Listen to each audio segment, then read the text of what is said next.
welcome to my channel. So in today's video I'm going to show you how I make a £3.98 wig.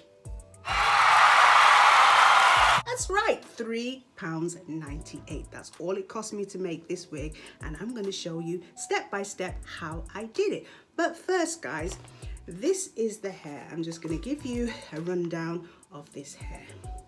Okay, as you can see, £1, 1B, £1.99. So I bought two of those. I've got two of these. They are 8 inches.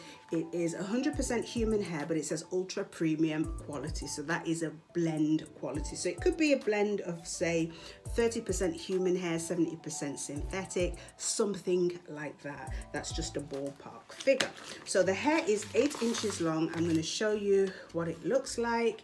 8 inches long, yaki in texture. A little bit dry at the ends, but you can see the texture. It's not too bad for £1.99. Now, if you go into your store, your beauty supply store, and you see hair like this, you probably will say to yourself, well, actually, what am I going to do with this? It's short. There is no closure. You're not going to be able to make a closure because the hair's too short. By the time you folded it, you're left and cut the weft off, you're probably left with like 3 inches, 3.5 inches. So not long enough to make your own closure. And you probably won't be able to buy a closure to match this texture either. But here's a tip. On the front of the packet, you see the model. Now, very often they are showing you this picture, not just to advertise the product, but to show you what you can actually do with this hair. So they have shown you here that you can make a full wig without a closure, and that's what I'm going to do for you today. Now, on the back, they've given you some other ideas. This one, I hope you can see, she has a leave out, and this one is similar to what I'm going for, which has a fringe. They've also given you care instructions, so if you didn't know how to look after a premium quality hair, you can read through the care instructions. And it basically says you detangle the hair from the ends to the root. Use your brush, detangle the hair from the ends to the root before washing. Use a mild conditioning shampoo, and it says do not, oh, you can see that, do not twist or rub. So when you're washing the hair, you're not going to be doing this to wash it because that's going to damage the hair. You're just going to be gentle, use a mild shampoo and wash the hair. It also goes on to say you use lukewarm water. When you finish with your shampoo, you need to rinse it out thoroughly. No shampoo sediments left in the hair whatsoever. Use a wide tooth comb in a downward motion to comb through to detangle once you finish the washing process. It then says go on to pat dry the hair. Pat dry the hair using a towel. So again, you're not going to have the towel and be doing this. You're going to pat the hair dry with a towel. Then you can leave this out to air dry. Okay, it says do not sleep in the hair when the hair is wet. Now that should be obvious, because when you if you want to use this for a weave and you're sleeping in the hair, that friction when you're in bed, that motion will certainly cause some damage to the hair. So don't sleep in the hair when it's wet, and try to make a wig rather than a weave with these kind of products to avoid damage. When you take the wig off at night, that is a way of preserving the hair and letting it last longer. Okay, it says brush to style after it's completely dry, and use an electric iron, not a stove iron, up to the temperature of 400 degrees Fahrenheit. So that is a good tip as well. Use up to 400 degrees Fahrenheit. Check your straightener. Make sure you're only using up to 400 degrees and no more. Okay, so with that being said, guys, let's get on with making this wig.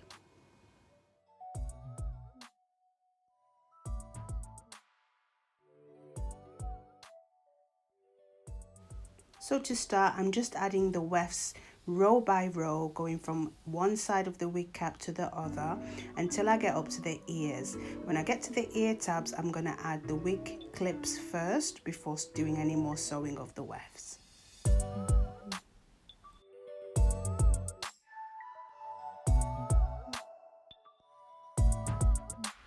When you sew the second row on, avoid the tabs here I'm showing you at the back. So those tabs are for your elastic to be hooked into, so don't sew over those bits or you won't be able to secure the wig using the elastic straps at the side.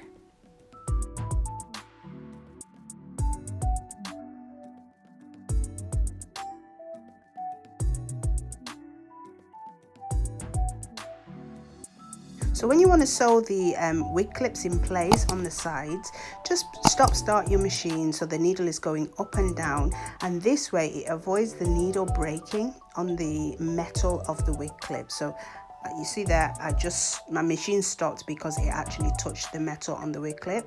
So I'm trying to avoid that by pressing stop and start. If you have a manual machine that's not electronic, then just turn the bar at the side so that the needle goes up and down manually.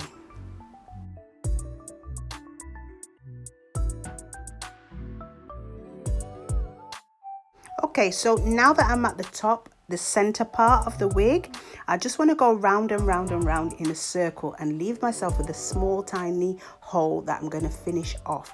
Now if you noticed, I put the wig cap on my head and I put a pin in the place where I want to end up, and I'm just going to use that pin as my guide so that the wig is not lopsided and the center part is in the middle of your head. You just need to measure that. So you'll see when I come to the end and I'm trying to fill in the tiny hole, that is actually in the center so that the wig is not lopsided, it's central.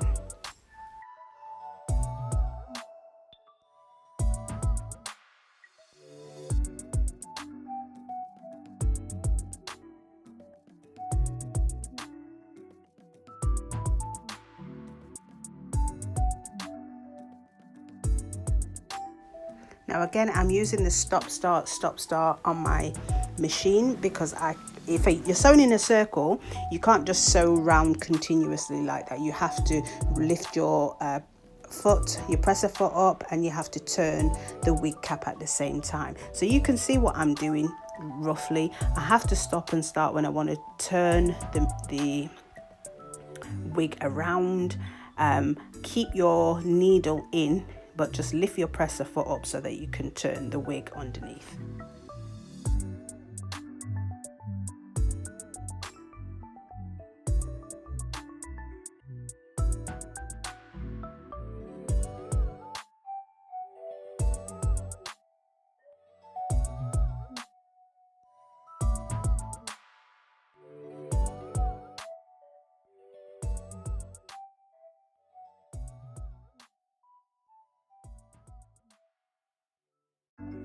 So you can see the tiny circle hole that I've got to fill in on top there, and all I do is just sew the weft round in a circle, and then I'm going to sew this circle piece down into that small hole.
Okay guys, so this is the finished look. You can see how the top section looks when it's on. All I'm going to do now is just create a slight parting on the side there. I'm pulling the hair across my eyes so that I can see. I'm going to use the razor, cut the fringe in, and then I decided that actually I wanted to take just a little bit off the length, because it was a funny length. It's like a mid length. It's not long, it's not short. So I just cut it down a little bit so that that's not resting on my shoulders too much. Yeah, and I think the style turned out quite nice. It's just simple styling that I'm doing. I'm not really doing anything too detailed. Just trim the ends off, curl it under, and that's it simply. But it does look nice. It's still low cost. It's still £3.98 guys, so I don't think we can complain.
So guys, just looking at the quality of this hair, I'm actually impressed.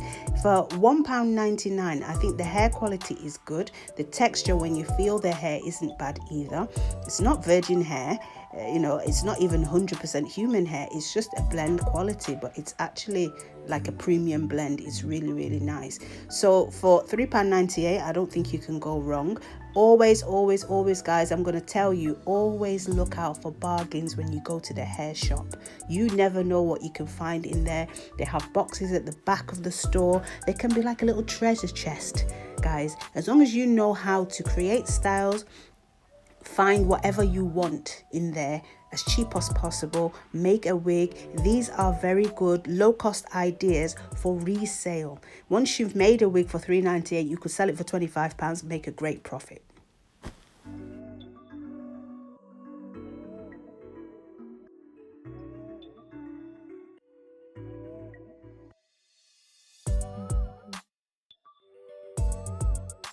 Okay guys, this is the end of the video. If you've enjoyed watching, please subscribe, turn your notifications on, like this video, leave me a comment, and share this video with your friends. But for now guys, stay tuned and stay blessed.